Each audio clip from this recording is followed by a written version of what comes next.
Nasubukan mo na bang magluto ng kaldereta sa gata? Kung hindi pa, para sa'yo ang video ito. Dahil dito ay magluluto tayo ng kaldereta sa gata. Simulan na natin ating pagluluto.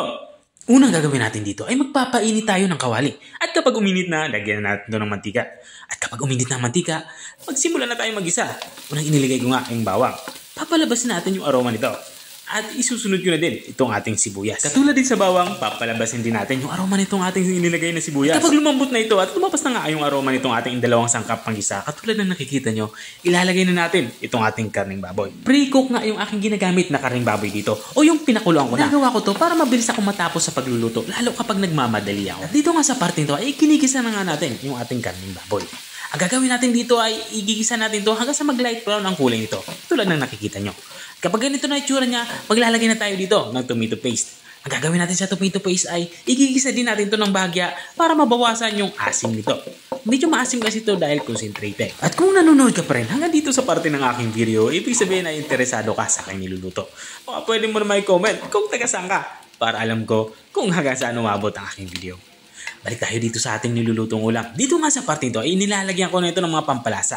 Naglagay ako ng liver spread at nilagyan ko dito ng 2 kutsarang peanut butter. Makakatulong ito para mas maging malasa ang ating nilulutong ulam. At matapos ko nga ito mahalo ng maigi ay dito naman sa part nito ay ilalagay ko na itong ating tomato sauce. Bali pangalawa sa pinakamaliit na pakete ang tomato sauce yung aking ginagamit dito.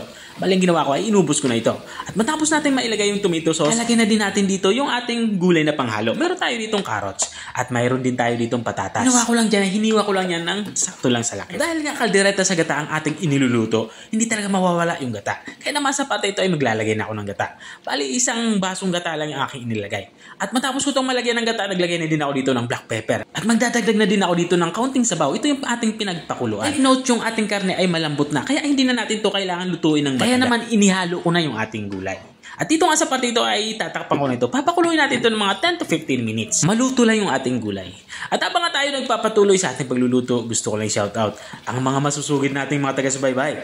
Big shoutout niya kay Ma'am Evelyn Masiglat ng San Mateo Rizal.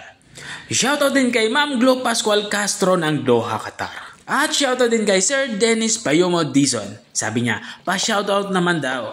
At maraming salamat din sa mga walang sawang nanonood at nakasubaybay dito sa aking channel. Balik na tayo dito sa ating nilulutong ulam.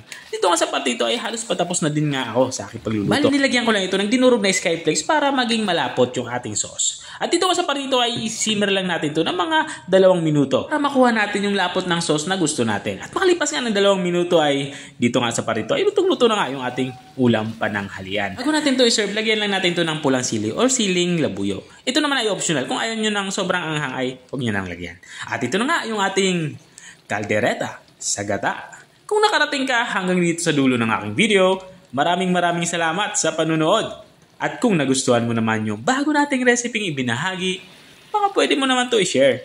O siya, hanggang dito na lang ako. Kita-kita ulit sa mga susunod kong mga videos. Paalam!